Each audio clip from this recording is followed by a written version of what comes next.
Hello, good evening, I suppose. Good afternoon, good evening. My name is Itisha Giri. Thank you so much for joining us today. It's my pleasure to welcome Jamil Jan Kochai. Welcome to Nepal, Jamil, and congratulations on being shortlisted for the DSC Prize. Thank you so much. Jamil is an American writer of Afghani origin. He moved to the United States when he was 2, if I'm, yes? His novel, 99 Nights in Logar, it's received so much critical acclaim. I read it and absolutely loved the book. It's so intricately crafted, and it has so much heart and authenticity, I would say. But it all started off with a short story, Nights in Logar, for which Jamil won the 2018 O. Henry Prize. He graduated from the Iowa's Writers' Workshop this year, and obviously now sort of the novel, 99 Nights in Logar, is up for the DSC Prize, so all the best for that as well. So I just think that it would be really nice if Jamil, maybe you could read a little bit from your book, just so everyone here gets an idea of, those who haven't read the book yet get an idea of sort of the language and the way it's structured, maybe. Absolutely. But first of all, thank you for coming here and moderating today. Thank you to the festival organizers for inviting me. Everyone here has been working so incredibly hard, and in the Afghan community and Afghan culture, hospitality is a really big thing for us. So I have to say that the hospitality here has been incredible, up to Afghan standards. So yeah, but yeah, I'm gonna go ahead and I'll read a little bit, and I'm just gonna go ahead and start off with the first page, and then jump a few chapters, and then but I'll just go from there. On the 32nd morning, Budabash got free sometime in the night. We didn't know how, just that he did and that we needed to go and find him. Me and Gol and Zia and Dawood heading out onto the roads of Logar together for the first time, hoping to get Budabash back home before nightfall. This all happened only a few weeks into my trip, my family's homecoming in the summer of '05, back when it only cost a G to fly across the ocean, from SAC to SF to Taipei to Karachi to Peshawar, all the way up to Logar, where at the time, though it wasn't dead, the American war was sort of dozing, like in a coma, or as if it were still reeling off a contact high from that recently booming Afghan H, leaving the soldiers and the bandits and the robots almost harmless. So that all that mattered then for Musafir from America was how he was going to go about killing another hot summer day.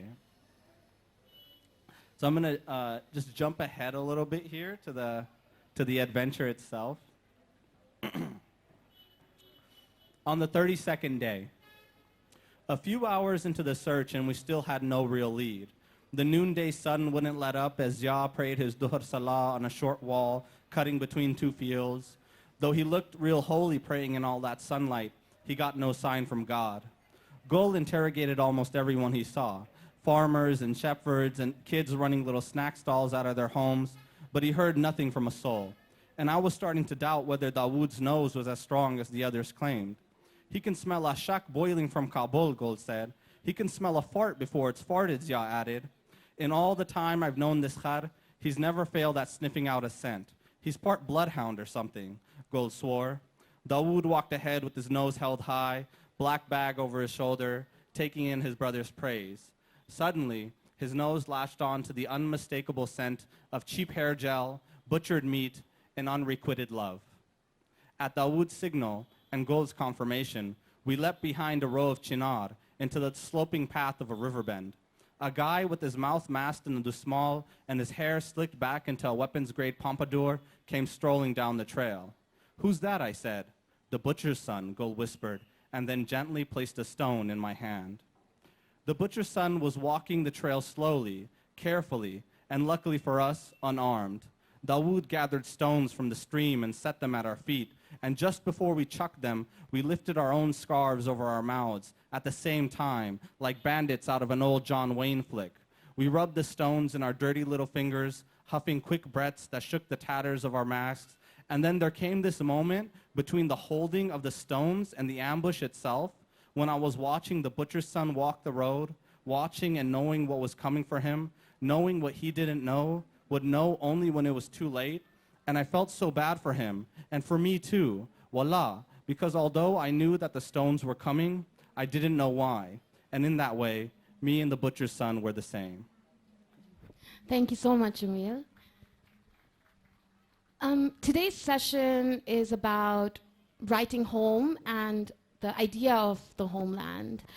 For you, as obviously as an individual and as a writer, how has your experience been, you know, this whole sort of, it's a process, I suppose, this process of being uprooted from a place, from a language or languages, and then sort of this whole, another process of rehoming yourself in an adoptive home or an adoptive language? Well, you know, the thing is that growing up in the United States, one of the central feelings that I had pretty much my entire life, even as a very young child, was the sense that I didn't belong there. I've never, even at a very young age, I've never actually felt like American. I've never identified with America. I've never felt, you know, for many, many years, I didn't feel at home in the country. I was about 9 years old when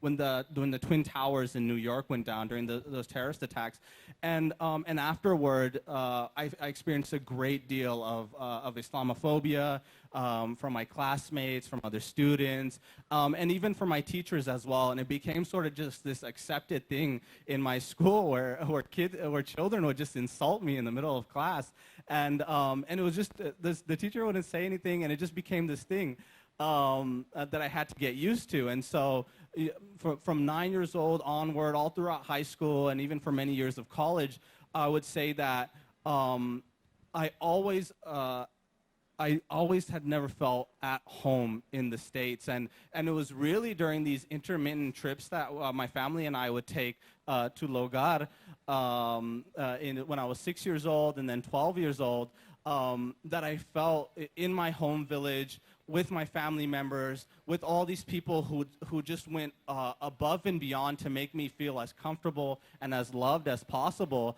That was really the point in my life where I felt most at home. And so throughout my life, you know, coming back to the States and then going through high school and then college and then starting my writing career, it was always those moments, those trips in Logar, that time that I spent in the village in the countryside of Afghanistan, that I felt most at home, that I felt most loved, and that's always remained with me, and has always been sort of an inspiration for my writing as well.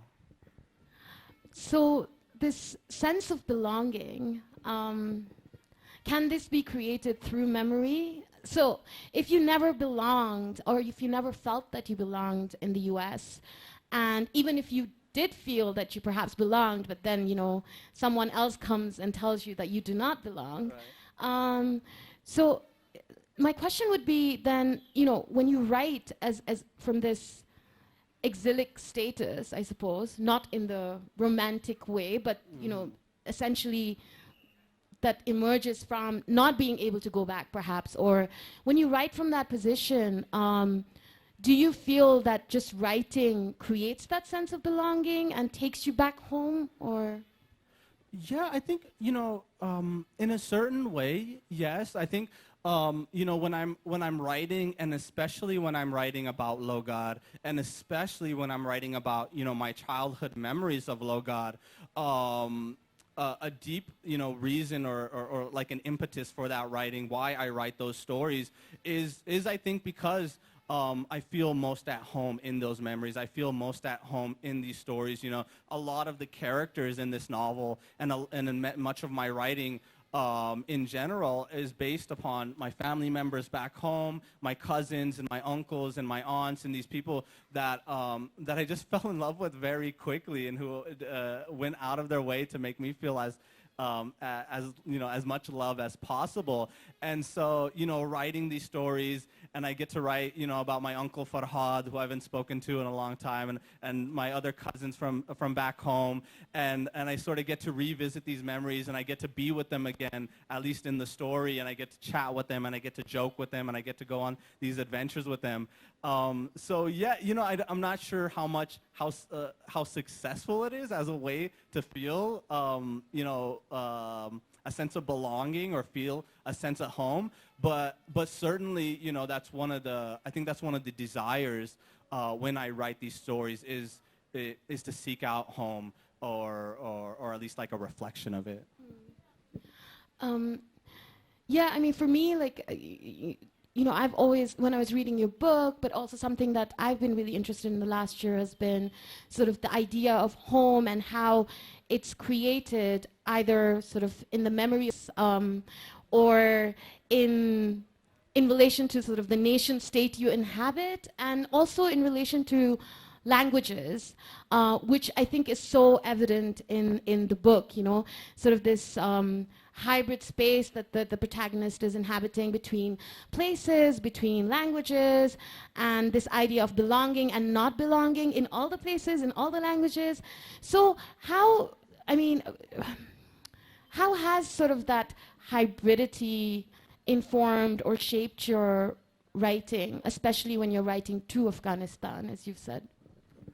Well, I think a great deal of what I'm trying to do in my novel, in terms of voice, in terms of the experience of the narrator, does have a lot to do with that idea of hybridity, of being in between cultures, of being in between nations, especially in terms of language. Growing up, my first 6 years that I spent, I spent 2 years when I was in Peshawar, Pakistan, spoke nothing but Pashto, came to the States. For the next 4 years, up until I was about 7 years old, I spoke only Pashto. We spoke no English at all in my home. And so, my first language was Pashto. The first time, I began to experience the world, and my first understanding of a tree or sunlight or anything like that was always filtered through Pashto, and my understanding of, my family history and my cultural history and of Islam had always been in Pashto.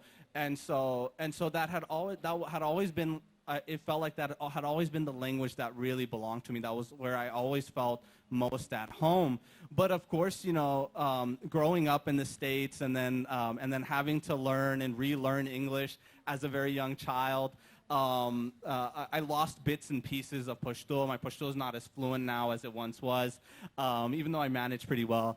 But that's sort of been, one of the, I think one of the great losses in my own life and in my own experience has been the ways that English has overtaken Pashto in my life. Now when I think thoughts, I remember as a child, I thought everything in Pashto. My entire sense of the world was in Pashto, was in, our mother tongue. But now I think all my thoughts in English. I do all my readings in English. I'm constantly speaking in English. I write in English, and it's very much overtaken my life. And so when I write these stories, and when I try to sprinkle in some Pashto, and I try to leave certain things untranslated, and I try to capture the way that my brothers and I, or my little brothers and my little sisters speak at home, which is always in this mixture of Pashto and English and Farsi and Arabic. I think that's done out of way to sort of preserve this language that I lost, this language that I once sort of fully belonged to, and that's sort of been overtaken by English. Yeah, I want to talk more about sort of these choices that you have made in 99 Nights in Logar, whether it's how you choose to spell a certain word, or obviously how you switch codes at a very critical moment in the book. I mean, your book is so rich in tongues. You've got Farsi, you've got Pashto, you've got English, which are all translated by sort of our beloved narrator.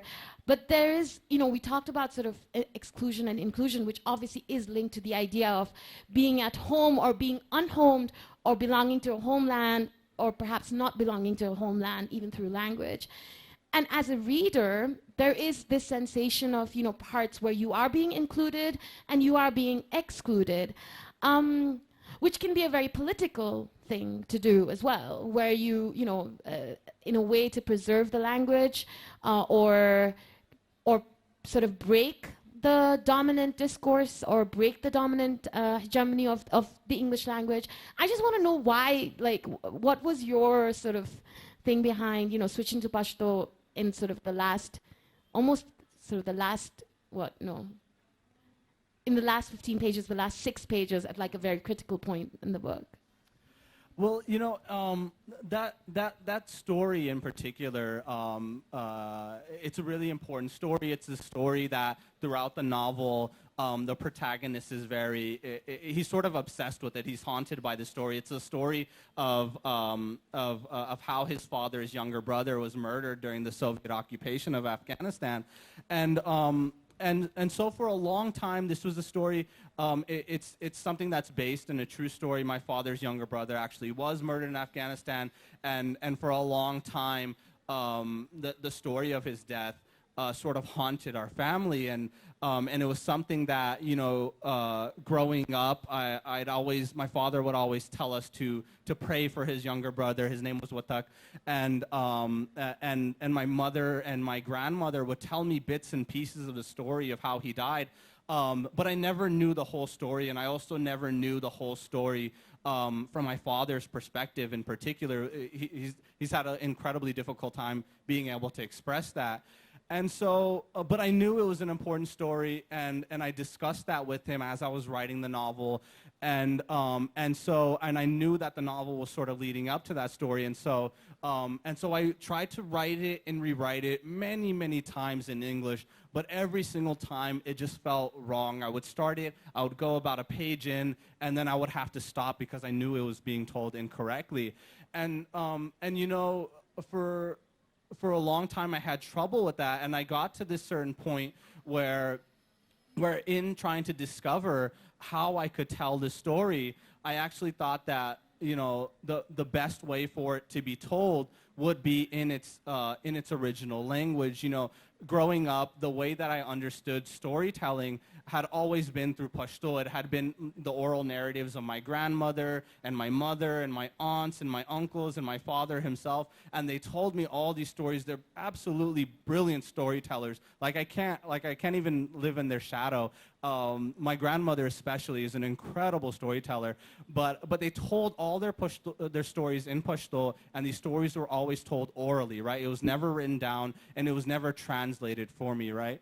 And so I began to think about that, and I began to think about that heritage of oral storytelling, and I went to my father and I asked him if he would actually be willing to tell his story of Watak in his own words in Pashto, and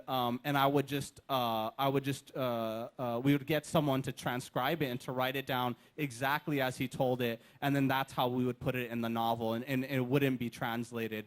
And so, and of course there's a lot of ideological or philosophical or political questions that go into that decision, into this idea of what languages get prioritized, what languages get privileged. It always feels like in a lot of ways that the entire world has been geared toward an English language audience, right? Everything is translated for Americans and Englishmen because they're too lazy to go out and learn another language or get it translated in some way. I'm gonna do that for sure. So obviously you talked about, you mentioned the importance of the oral tradition in your family and in your culture, and 99 Nights in Logar is sort of a phenomenal ode to that tradition, I suppose. In sort of an article that you wrote for Lit Hub, you call the oral tradition or the oral word like the word with a capital W. You know, it's the word before it is written down or before it is transcribed. And of course, with oral storytelling comes the idea of memory. You know, what's passed down, how it's passed down, what words are chosen. So when you're writing when you're writing about home, when you're writing to home, from a place of memory, from a distance, I mean, how trustworthy or how treacherous can memory be? I mean, very treacherous, I would think. You know, it's one of the things that throughout writing this novel was something that I had a great deal of trouble with. It was something that, you know, I thought about a good deal, was that I wanted this book and I wanted the stories within this book to not only be true to my family story, to their you know, lineage of oral storytelling, to their history, you know, to the history of all the suffering that they'd gone through. You know, a great deal of the war crimes and the atrocities committed in Afghanistan during the Soviet occupation, and then all these subsequent wars that followed. Much of it hasn't been recorded at all, you know, and there's this way that how something isn't, if it isn't officially recorded in historical textbooks, in you know, in journals, in newspapers, it becomes lost to people, and it becomes lost to you know, this larger idea of a global academy or of a global consciousness, right? But these atrocities were committed, these murders were committed, and largely the memory of these murders, of this tremendous suffering in this country, exists to this day as oral storytelling. They still exist. They're, you know, they're whispered in bedrooms. They're told from grandmother to mother to daughter, and that's how it's passed on through this oral tradition.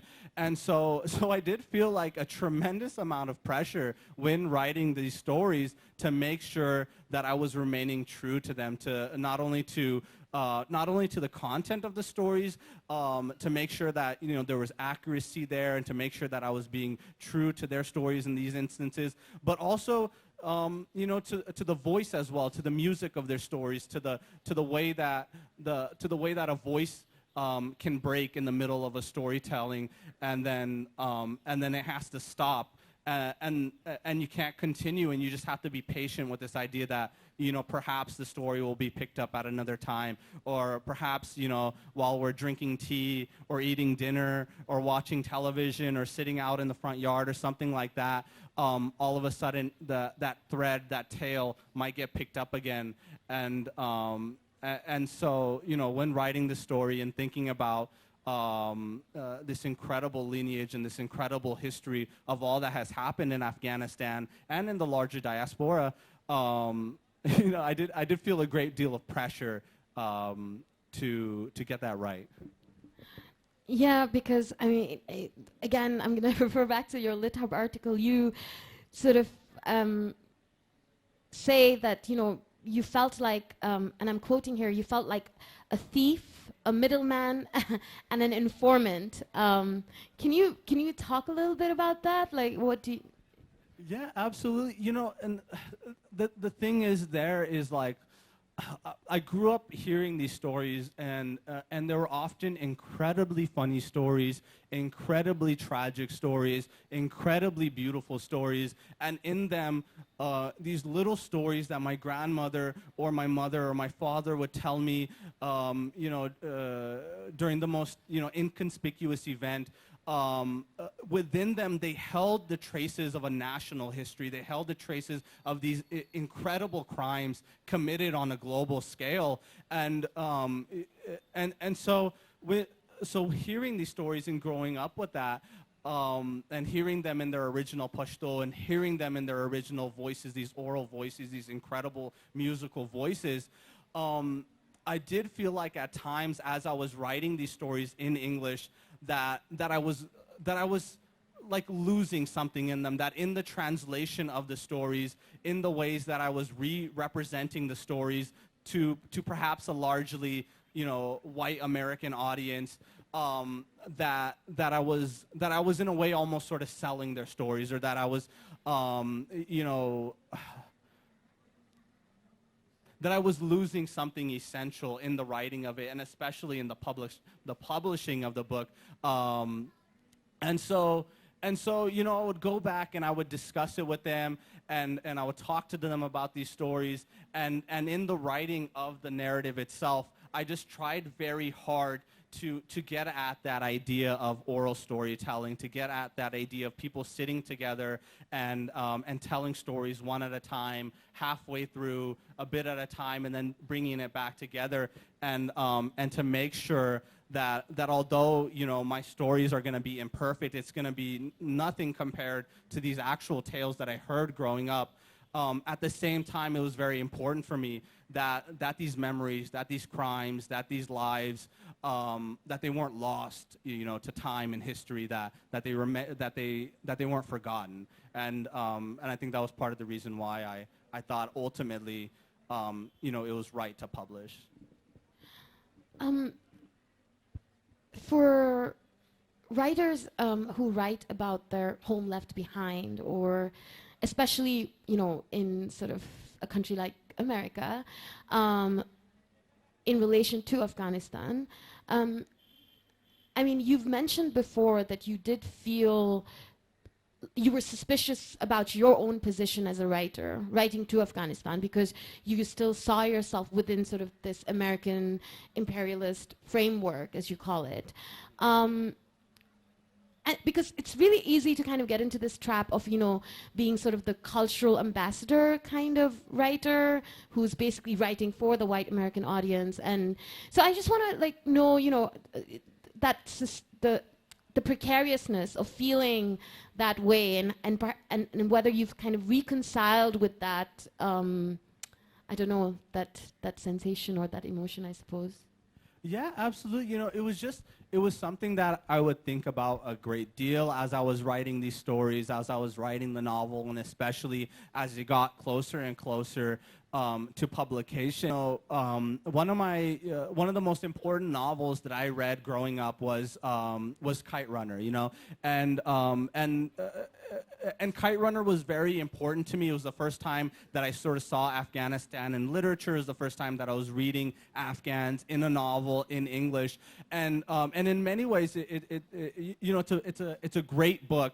But one of the things that always worried me about the Kite Runner specifically was the ways that I thought that Kite Runner was so directed toward a white American audience. And it felt like in a lot of ways it was letting an American audience off. I've always been very conscious that I lived in America, that I lived within this framework of imperialism and warfare and great violence. And going over to Afghanistan during the occupation, I would feel this odd sense of connection between the villagers in Afghanistan, my own family members there who are getting bombed, but also at the same time to the bombers, to the American soldiers who spoke the same language as me, who probably cheered for the same football or basketball teams as me, who I probably shared a lot of similarities with at the same time, and so I would always feel sort of torn between this vast imperial empire, and then also this very small, very poor country that had suffered war after war after war, and so in writing this novel, I was just always very conscious of being careful that this novel wasn't going to be a way to make Americans feel good about themselves, that it wasn't going to pander to this white American audience. One of the main things I wanted to accomplish in this novel was to demonstrate the ways that America as a country, as an imperial force, has put tremendous suffering upon the Afghan people, and I don't shy away from that on that novel, and in fact it's one of the central threads, the ways that the American occupation of Afghanistan has tremendously hurt these people, and in particular has hurt Logar, and And so when writing the novel, I was always just very careful that it wasn't pandering to them, and in the ways that I tried to include, you know, Pashto in the novels, that I tried to include like an Afghan oral tradition in the novel, that I left certain elements untranslated, that I wasn't going to shy away from American war crimes in Afghanistan. These were all very sort of purposeful decisions on a certain level, to make sure that this wasn't going to be, you know, exclusively like a sell job or just a pandering job, to get my books off the shelf and to become a bestseller or something like that. Yeah, so this whole idea of countering that single narrative of, you know, the American identity, for example, Christian, English speaking, and you know, you obviously had to sort of immerse yourself into the canon as we know it, you know, very much defined, described, and validated by a singular dominant community. And then there is a switch. Like, again, you know, this lit up article, the title of the article is "What Do I Risk Losing by Writing Down My Family Stories in English?" You know, you talk about the canon, and then, you know, you switch, and I quote here, you know, you write, "Driven by a desire that was essentially violent, I intended to conquer, to tear down this language I did not belong to, but which I could not escape." Can you talk a little bit about that?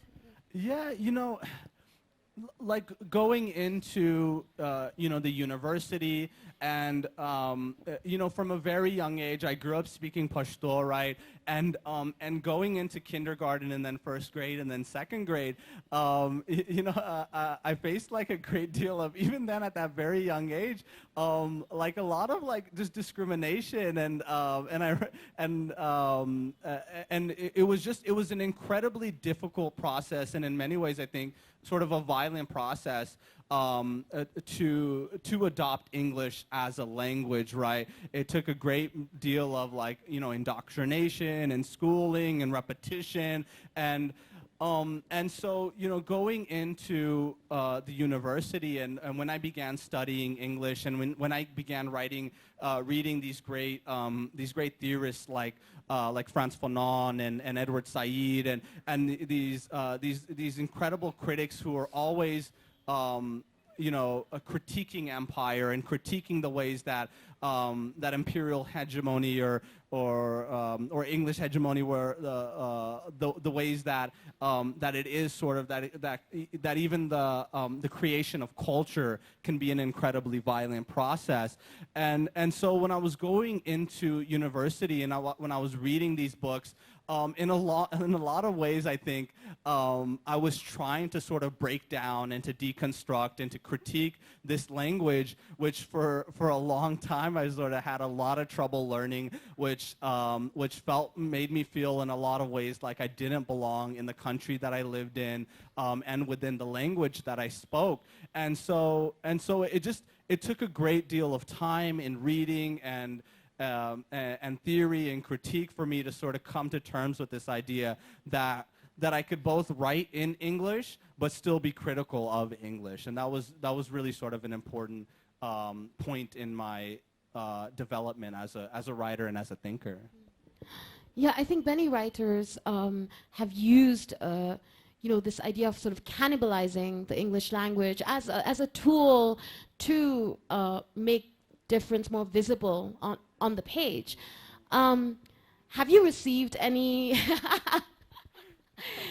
have you received any criticism for some of your, you know, sort of choices, for example, your code switching, or even how you spell certain words? Have you received any form of resistance or pushbacks, maybe? Yeah, unfortunately, I have. One of the things that my agents and my editors and other writers have told me from the very beginning of publication was that don't look at your online reviews because you're gonna become. It's just gonna upset you, and you're just gonna become obsessive, and this is gonna cause more anxiety more than anything else. But of course, I couldn't help myself, and I went and I read them all, and a lot of the reviewers, were very upset about the fact that there was code switching, that there was bilingualism and trilingualism and multiple languages threaded into the novel, and that this important chapter in the novel was completely in Pashto, and they were often incredibly, almost violently upset about it, and so it's just sort of a shocking experience to see. I think the ways that certain readers, when they're not being pandered to, when they're not seeing themselves as the central audience of a text, the ways that can be sort of very uncomfortable for them, and the ways that can be very almost violent for them as well. And so I thought it was almost good for them too. I thought, here's a way for you to sort of understand the ways that English is always constantly privileged, especially in America, in all formats of media, and the way to maybe for a moment, empathize or sympathize with the ways that someone coming into a culture who's not going to be in tune with the central language, the ways that they might feel pushed aside or demoralized or ignored. And so it absolutely, it wasn't my intention to make anyone feel bad. It wasn't my intention to make anyone feel excluded. But I thought, if a certain portion of my readership was gonna feel excluded by this voice, by this by this narration, which I think essentially needed to be, bilingual, trilingual. It needed to be in this voice. That was a risk that I was willing to take, and but fortunately, a lot of readers seem to like it, anyways. Yeah. I don't know how much time we have left. Can someone tell me? Okay. Because I really want to talk a little bit about the way you've crafted this book, 99 Nights in Logar, because, again, to connect it to the idea of home, if home exists in language, and you're really creating space for yourself on the pages by, it's so intricately connected, like, one tale leads to another, and it's like this window, and you just see space and space and space, and it almost feels like you're pushing for that space, and you're creating that space, and you're inhabiting that space. But how did you do it? Like, how did you actually, structure your book? Because, I mean, it's phenomenal. Well, I will say it was certainly a very difficult process. The first 100 pages or so, in my first draft of the novel, I was writing it's sort of in a very traditional adventure novel sort of a way, in that it was just sort of one event leading up after another, one choice after another. I was watching my protagonist and seeing what decisions he would make and how that would lead to the next event, and then how that would develop him as a character, and then his relationship with the other characters. And I was using, Mark Twain's Huckleberry Finn as sort of an example. I was thinking about Rudyard Kipling's novel Kim, and I was thinking about all these very, classic traditional novels about adventure and about young boys going out on a trek, But I got to this point in the novel about 100 pages in where I just didn't know what the characters were going to do next, and I was completely stuck. I had them underneath a tree in the middle of Logar. The party had been split apart, and I didn't know what to do, and it was incredibly terrifying. And so what I did was I just put the novel away, and I went and I started reading other novels. And luckily, I came upon the Arabian Nights, and it'd been sitting up on my shelf for years and years, and I just never took in the time time to read it. And but reading the Arabian Nights and looking at the ways that, you know, that the tales were being told, the tales within the tales leading into other tales, and even tales within tales within tales within tales, it was just so incredibly inspirational for me. It felt so radical, even though it's a very sort of, it's incredibly old text, you know, but it felt so radical in a lot of ways. It felt so experimental in a lot of ways. And so looking at that structure and borrowing from that structure of tales being told and tales within tales, it really allowed me to propel the second half of the novel. And so whenever I found myself sort of stuck in an area when I didn't know what the characters were going to do next on their little adventure or in their fights or whatever else it was, I would just stop and I would just sort of look around the setting, and I would look at the other characters, and I would try to figure out which of these characters had their own story to tell. And in that way, you know, through the stories within the stories, it had this very, this odd effect where it allowed sort of time to be condensed within the narrative. And so I found myself being able to, within this, you know, the book is 99 Nights in Logar. It takes place over the course of just 3 months. But by using these tales, these narratives within narratives, I was able to travel back 20, 30 years to the Soviet occupation. I was able to jump back then another 100 years to the Anglo-Afghan wars, and I was able to sort of condense and travel through time by using these stories in a manner I think that was very similar to the Arabian Nights. And so it just opened up the whole narrative. It opened up the structure, and without it, this novel would have been much more difficult to write. I think, yeah, thank you. We have about maybe 10 minutes left, so I'd love to, you know, open up the floor to the audience if anyone has any questions.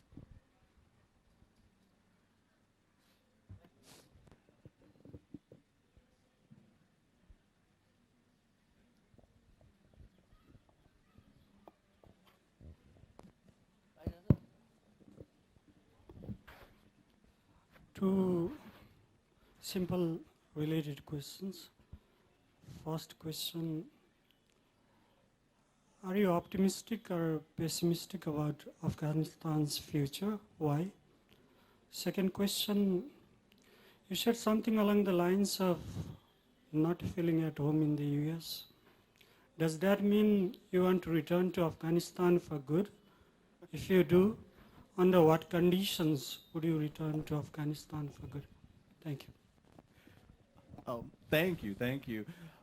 I would say, you know, in recent years, especially the past year or so, I've felt more optimistic about the situation in Afghanistan than I have in many, many, many years. You know, unfortunately, like the peace process there was stalled a few months back, and that was sort of a terrible blow to our optimism and to I think the direction of the country as a whole. But even like the possibility of a peace process, the idea of the Americans being willing to sit down, you know, with the Taliban seemed just absolutely out of your mind if someone had suggested that to me just 2 years ago, right? And so just the idea that that is even possible now, that is even a process in the making, I think is an incredible, you know, move forward in terms of the development of the process, in terms of the development of the country, and in the possibility of an end to the war. And so yes, I would say, you know, at the same time, I think pessimism has sort of become just the natural state of mind of most Afghans. But at the same time, I would say I definitely feel more optimistic than I have in a very, very long time. In regard to your second question, yes, absolutely. That's something that I think about all the time. Especially as it's sort of America's almost sort of falling apart at this point. Our president is on the brink of impeachment. You know, every day it feels like there's just another disastrous political event after another, and, and you know, in a lot of ways, since like 9/11, you know, the months after 9/11, the immediate time after 9/11, I don't think, you know, Muslims and minorities in America have felt more unsafe in that country than they have right now. And so I have been thinking a great deal about going back. I have actually been going back more often than I have, you know, at any other point in my life. I was there last summer. I was there the summer before, and I'm planning to go back this summer as well. And it's something that I've been discussing with my father. It's something that I've been discussing, you know, with my wife as well. The possibility of once again purchasing a home in Kabul, of being able to, at least for extended periods of time, to be back, you know, in the old country. Logar seems like less of a possibility at this point, just because the violence there is still incredibly immense. But yeah, Kabul definitely seems more like a possibility, and in many ways it feels very necessary. You know, I'm working on my next book, and my next book I also think is going to be dealing a great deal with the history of Afghanistan as well as its contemporary condition. And I think the writing of this next book, the next novel that I want to write, is going to necessitate that I do spend significant amount of time in the country, at least to do research and that sort of thing at you know, at the great libraries and the University of Kabul and the museums and everything else.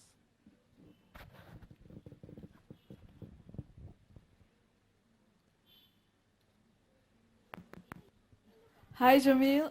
Congratulations on being shortlisted for DSC. You talked briefly about how, although despite being fluent in Pashto, you...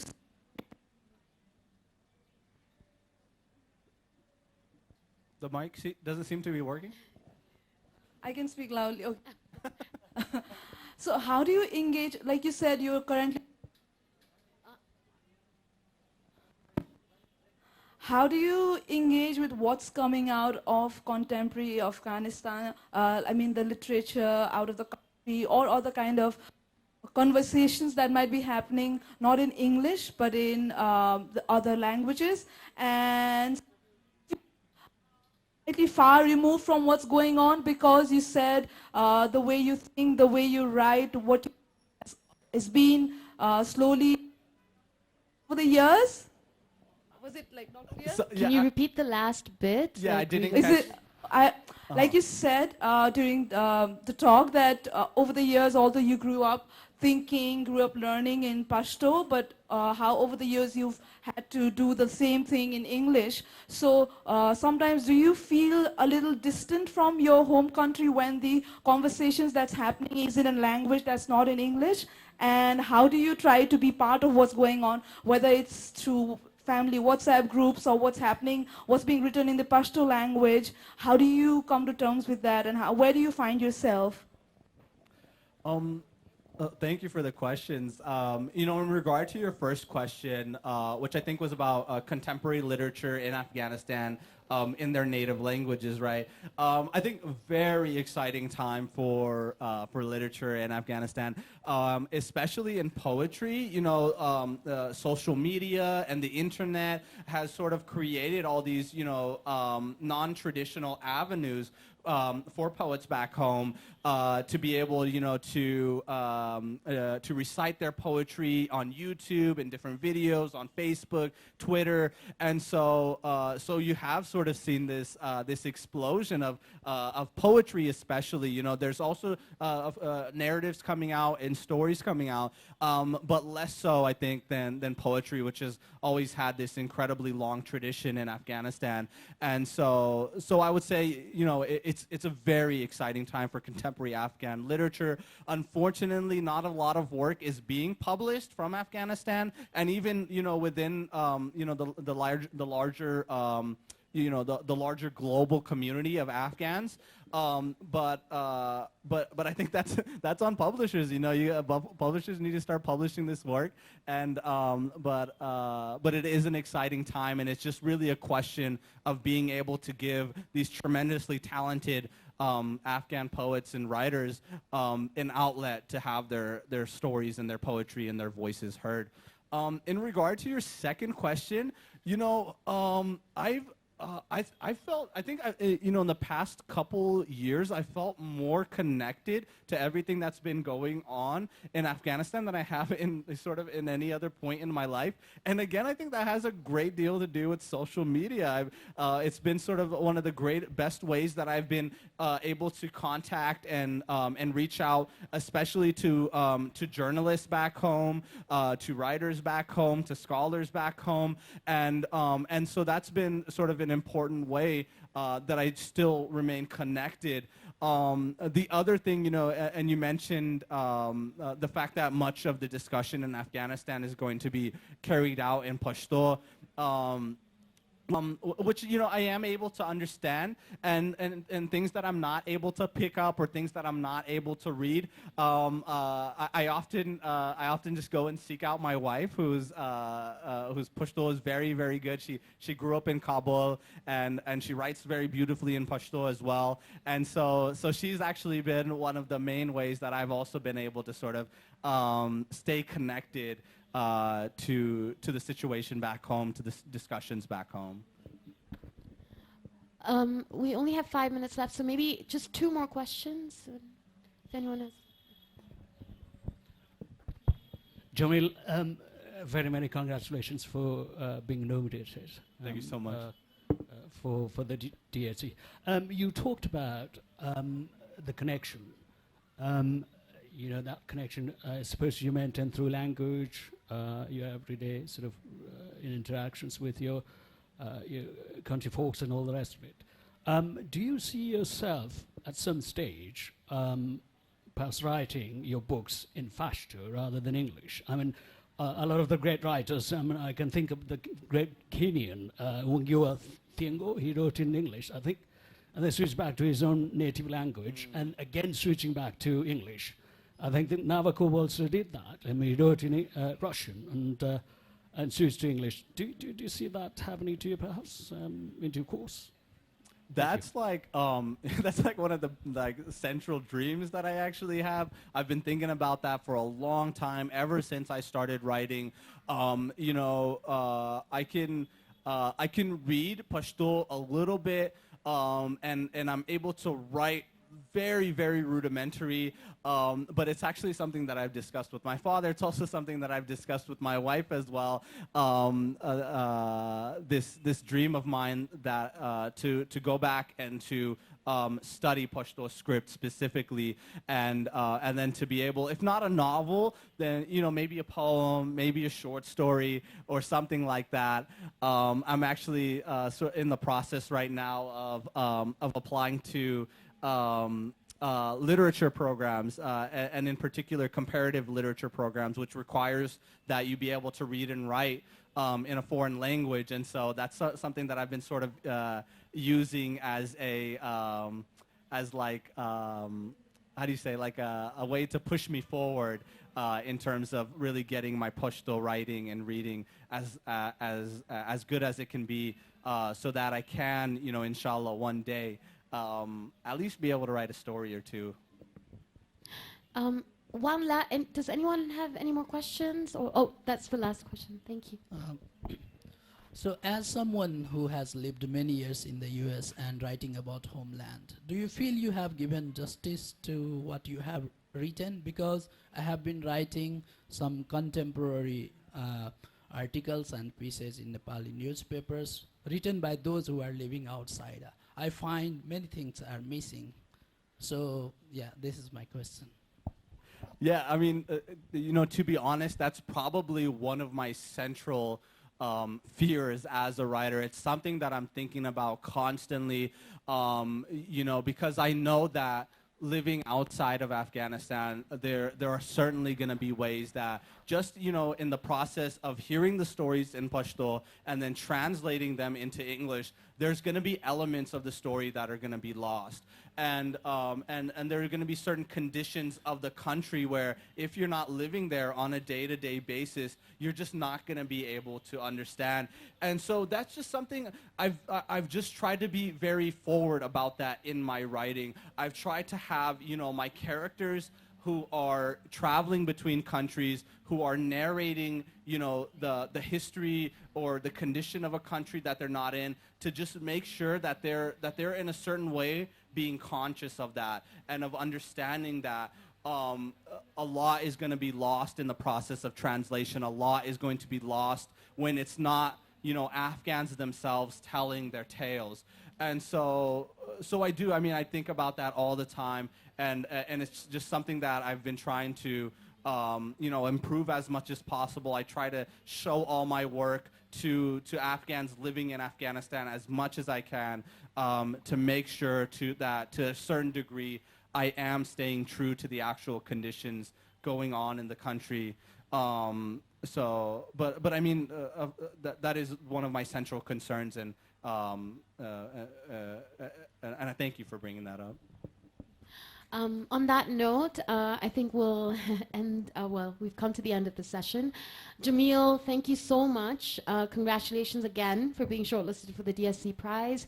99 Nights in Logar is at the corner, Himalayan Readers Corner, so if you don't have a copy, if you haven't read it yet, please do buy a copy and hound Jamil so he signs it for you. It's a wonderful book. And I think many of the questions that we had today from the audience, I think once you read the book, you will perhaps find the answers to those questions in the book as well. But thank you again, Jamil. Thank you so much. Thank you. And thank you to everyone who came by.